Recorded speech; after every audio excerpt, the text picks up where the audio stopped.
Hey everyone, welcome. So let's talk about algorithm design and analysis. I know, it sounds pretty intimidating, right? But trust me, by the end of this, we're gonna break it all down. We'll make it simple, understandable, and actually kind of fun. You ready? Let's dive in. All right, let's start with something totally unrelated to computers. Or is it? What's the best way to make a cup of tea? Seriously, think about it.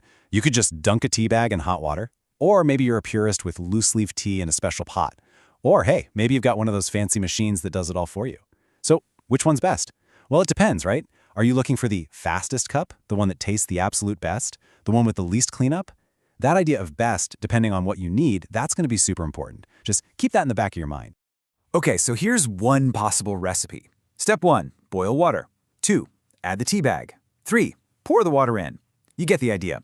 It's a clear, step-by-step set of instructions. And if you follow them exactly, you're going to get a predictable result every single time, a cup of tea. Believe it or not, you've just looked at an algorithm. It's just a recipe, a clear process that gets you from A to B. And this simple idea, it's the bedrock of, well, pretty much all of computer science. So let's make it official. What exactly is an algorithm? We're moving from recipes to code. See, in our world, in computer science, we just give a recipe a fancier name. We call it an algorithm. That's it. It's just a set of instructions to get something done. Whether it's making tea, or alphabetizing a list, or even figuring out the fastest route on your GPS, it's all powered by algorithms. All right, here's the textbook definition, but don't let it scare you. An algorithm is basically a tool. You give it some stuff to work with, that's the input, and it follows a very specific procedure to give you back a result, the output. Think about it like a sorting machine.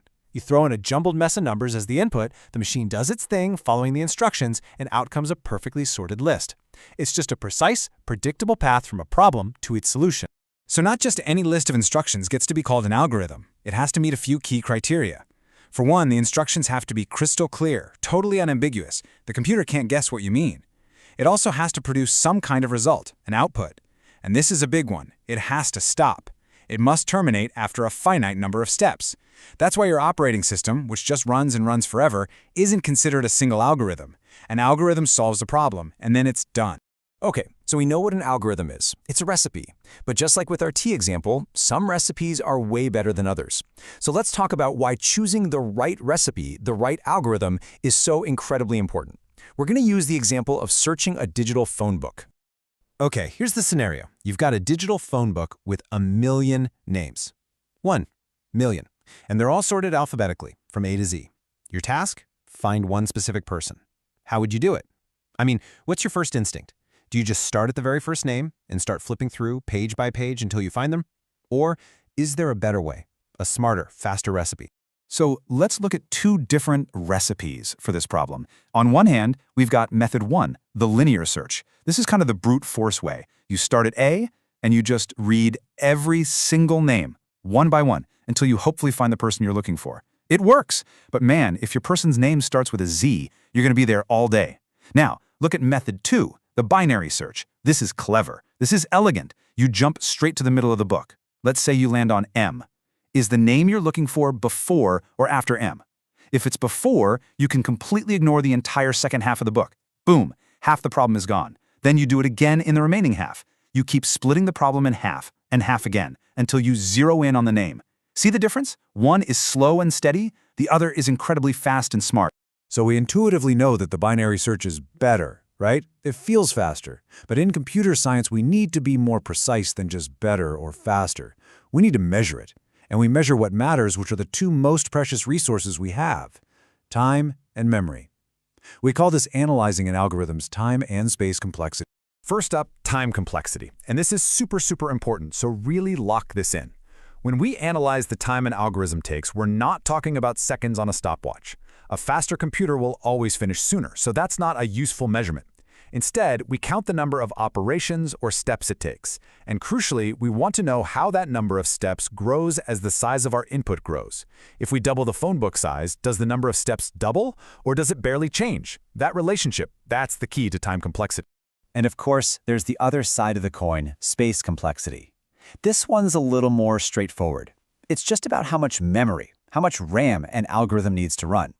For our phone book example, both methods are pretty good on space. They don't need much extra memory. But you'll often find in computer science there's a trade-off.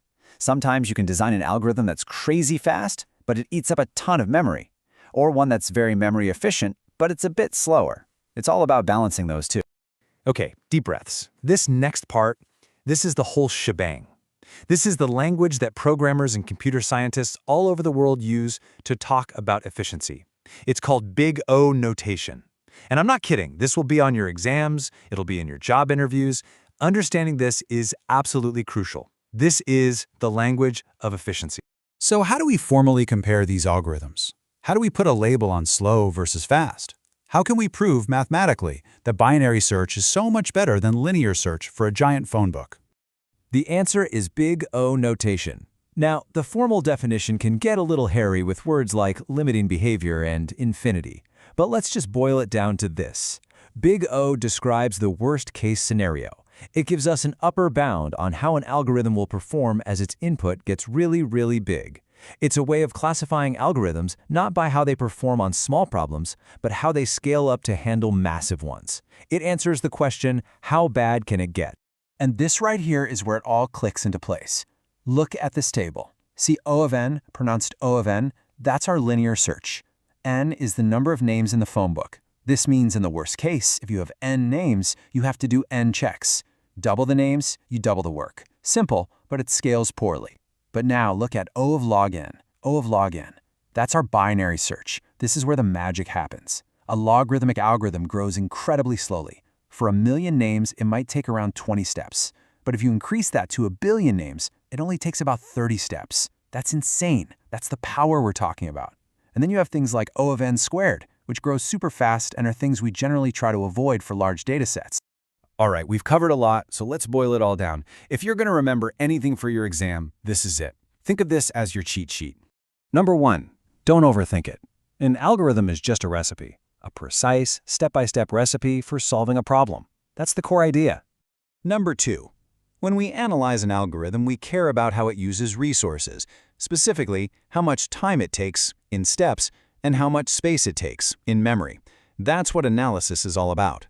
And number 3, the most important one for your career, Big O notation is how we classify that performance. It describes the worst case, and it's the universal language for talking about how well an algorithm scales. Master this, and you can build things that are truly fast and efficient. So let's bring it all back to where we started. Choosing the right algorithm is like choosing the best recipe. It can be the difference between a quick result and waiting all day. It really is that simple and that profound. And here's the coolest part of all. You aren't just here to learn about other people's algorithms. You're here to become the creator. You're the chef now. You get to design the recipes. You get to find new, elegant solutions to tough problems. So the real question isn't what an algorithm is, but which algorithm will you design? What problems are you going to solve? Thanks for tuning in.